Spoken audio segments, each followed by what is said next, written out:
সুপ্রিয় শিক্ষার্থী বন্ধুরা, আশা করি তোমরা সবাই ভালো আছো। তোমরা এরই মধ্যে জানো যে মাধ্যমিক এবং উচ্চ মাধ্যমিক শিক্ষা অধিদপ্তর তাদের ওয়েবসাইটে 2021 সালের দ্বিতীয় সপ্তাহের অ্যাসাইনমেন্ট সরবরাহ করেছে। তো তোমরা যারা ক্লাস 8-এ পড়ো তাদের জন্য এই সপ্তাহে ইংরেজি এবং বাংলাদেশ ও বিশ্ব পরিচয়ের উপর অ্যাসাইনমেন্ট দিতে হবে। তো এই ভিডিওতে আমি তোমাদেরকে ইংরেজি অ্যাসাইনমেন্টের কিছু সমাধান দেওয়ার চেষ্টা করব। ভিডিওটি শুরু করার আগে তুমি যদি আমাদের এই চ্যানেলে নতুন হয়ে থাকো তাহলে অবশ্যই সাবস্ক্রাইব করতে ভুলবে না, আর ভিডিওটি শেয়ার করে তোমার বন্ধুদেরকেও জানার সুযোগ করে দিতে পারো। তো চলো দেখে নেওয়া যাক যে আমাদের ক্লাস 8-এর অ্যাসাইনমেন্টে কী দেওয়া হয়েছে। খেয়াল করো যে আমাদের অ্যাসাইনমেন্টে বলা হচ্ছে যে suppose you have a foreign friend who is very curious to know about the ethnic people of your country. যে ধরো তোমার একজন বিদেশি বন্ধু রয়েছে যে বাংলাদেশের যে আদিবাসী জনগোষ্ঠী রয়েছে তাদের সম্পর্কে জানতে আগ্রহী বা উৎসুক। Now prepare a fact file on them. এখন তাদের উপর একটি ফ্যাক্ট ফাইল তৈরি করো। You can tell about their dress, food, culture, sports and pastimes in 200 words. তুমি সেই আদিবাসী জনগোষ্ঠীর পোশাক, খাবার, সংস্কৃতি, খেলাধুলা এবং তাদের অবসর সময় নিয়ে 200 ওয়ার্ডের মধ্যে একটি ফ্যাক্ট ফাইল তৈরি করো। Use narratives, image, pictures, travels or information as needed. এই ফ্যাক্ট ফাইল তৈরি করার সময় তুমি বর্ণনা লিখতে পারো, ইমেজ বা কোনো ছবি ইউজ করতে পারো, ট্রাভেল ইউজ করতে পারো এবং যা ইনফরমেশন প্রয়োজন হয় সেগুলো ইউজ করতে পারো। তো এই অ্যাসাইনমেন্টে তোমাদেরকে প্রথমেই জানতে হবে যে আসলে ফ্যাক্ট ফাইল জিনিসটি কী। ফ্যাক্ট ফাইল হচ্ছে আসলে কোনো একটা ফ্যাক্ট বা কোনো একটা বিষয় নিয়ে কোনো একটি ডিসক্রিপশন লেখা। তবে নর্মাল প্যারাগ্রাফের সাথে এখানে একটু পার্থক্য রয়েছে। সেখানে হচ্ছে যে তোমাকে ডিসক্রিপশন যখন লিখবে তার পাশাপাশি তুমি যদি তোমার প্রয়োজন হয় তাহলে তুমি সেখানে কিন্তু কোনো ইমেজ বা পিকচার বা কোনো টেবিল যদি প্রয়োজন হয় সেগুলো কিন্তু ইউজ করতে পারো। তো আমি এখন দেখাবো যে তোমরা এই অ্যাসাইনমেন্টটি কীভাবে এথনিক পিপলের উপর একটি ফ্যাক্ট ফাইল বা প্যারাগ্রাফ লিখতে পারো। তো এই প্যারাগ্রাফ লেখার সময় তোমাকে প্রথমে একটি টাইটেল ইউজ করতে হবে। তো আমি এখানে টাইটেল ইউজ করেছি যে ethnic people of my country. যেহেতু এই ফ্যাক্ট ফাইলটি তুমি আরেকজনকে জানার জন্য পাঠাচ্ছ, সেজন্য তুমি একটি টাইটেল দিয়ে দিলে, সেটা হচ্ছে ethnic people of my country.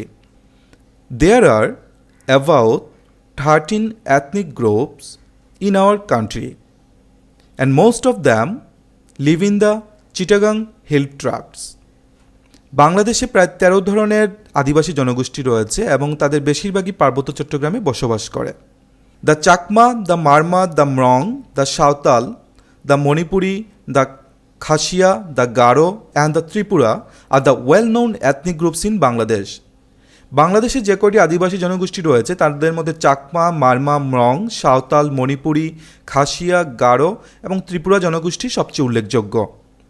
They mainly live in the hill, though many of them have recently settled in the plain.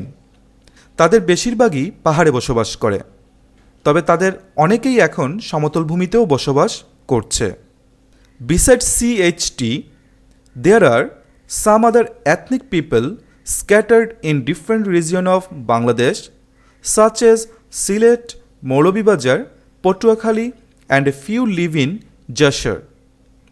এখানে একটা জিনিস খেয়াল করো, সিএইচটি বলতে মূলত বোঝানো হচ্ছে চিটাগাং হিল ট্র্যাক্টস বা পার্বত্য Chittagong.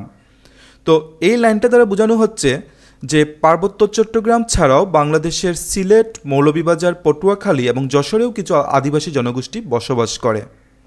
The ethnic people of Bangladesh are mainly follower of Buddhism, but there are some Christian, Hindus and even Muslims. যে বাংলাদেশে যেসব আদিবাসী জনগোষ্ঠী রয়েছে তাদের বেশিরভাগই হচ্ছে বৌদ্ধ ধর্ম অনুসরণ করে, পাশাপাশি কিছু খ্রিস্টান, কিছু হিন্দু, এমনকি কিছু মুসলিমও রয়েছে। The ethnic people living in Bangladesh mainly depend on agriculture. বাংলাদেশে যেসব আদিবাসী জনগোষ্ঠী বসবাস করে তারা মূলত কৃষি নির্ভর, but their method of farming is different from plains. কিন্তু তাদের যে চাষাবাদ পদ্ধতি সেটি সমতল ভূমির চেয়ে কিন্তু ভিন্ন। They do farming on hill slopes which is known as jhum cultivation. তারা পাহাড়ের ভাজে ভাজে চাষাবাদ করে যা ঝুম চাষ নামে পরিচিত। And once they were called Jumma because of their jhum cultivation. এবং একসময় তাদেরকে যেহেতু তারা ঝুম চাষ করে সেজন্য তাদেরকে একসময় জুম্মা নামে অভিহিত করা হতো। Other ethnic groups live on hunting, pet husbandry and collecting food and wood from forest. আরও যে আদিবাসী জনগোষ্ঠী রয়েছে তাদের বেশিরভাগই পশু শিকার, গৃহপালিত পশু পালন, খাবার সংগ্রহ এবং জঙ্গল থেকে কাঠ সংগ্রহের কাজ করে। They are very hardworking and they usually take 2 meals a day। তারা খুবই পরিশ্রমী এবং তারা দিনে 2 বার খাবার গ্রহণ করে। 1 in morning and another in evening. তারা সকালে একবার খায় এবং সন্ধ্যায় একবার খায়। The ethnic people have their own culture, tradition and language.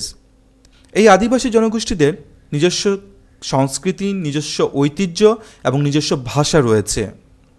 But most of them have no written form of their language. তবে তাদের বেশিরভাগ ভাষারই কোনো লিখিত রূপ নেই। Many of the ethnic people of Bangladesh still lead primitive life, but some of them acquired modernity. বাংলাদেশের আদিবাসীদের বেশিরভাগই এখনও সেই আদিম বা বন্য জীবন যাপন করে, তবে কিছু কিছু মানুষ রয়েছেন যারা এখন আধুনিকতার দিকে মুভ করছেন। They are receiving higher education although scope is little because of their poor socio economic condition. তাদের মধ্যে অনেকেই এখন উচ্চশিক্ষা গ্রহণ করছেন, যদিও সেই পরিমাণটি কম, কারণ তাদের আর্থসামাজিক অবস্থা এখনও অনেকটাই দরিদ্র। Ethnic people are an important part of Bangladesh and its cultural diversity.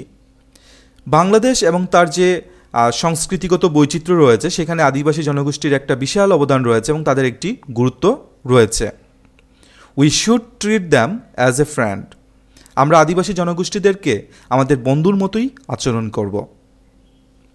তো এই ছিল আমাদের আজকের অ্যাসাইনমেন্টের মূল বিষয়বস্তু। আশা করি তোমরা বুঝতে পেরেছো এবং সেখানে কোনো সমস্যা হয়নি আশা করছি। তারপরও তোমরা যদি কোনো সমস্যা হয় সেটা অবশ্যই কমেন্ট করে জানাবে, আমি সেটা সমাধান দেওয়ার চেষ্টা করব।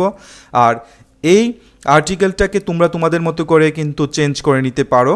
আর আরেকটা বিষয় হচ্ছে, এখানে একটা জিনিস খেয়াল করবে, যেহেতু এটি সরাসরি প্যারাগ্রাফ নয়, এটি একটি ফ্যাক্ট ফাইল, তো সেজন্য যেটা করতে পারো, এটি যখন তুমি লিখবে তখন তার শুরুতে অথবা শেষের দিকে কোথাও তুমি ইমেজ ইউজ করতে পারো। তুমি সেটা হতে পারে তুমি হাত দিয়ে এঁকে কোনো একটি আদিবাসী জনগোষ্ঠীর একটি ছবি এঁকে দিতে পারো, তাদের খাদ্যাভ্যাস, তাদের জীবনাচরণের একটি ছবি কিন্তু এঁকে দিতে পারো।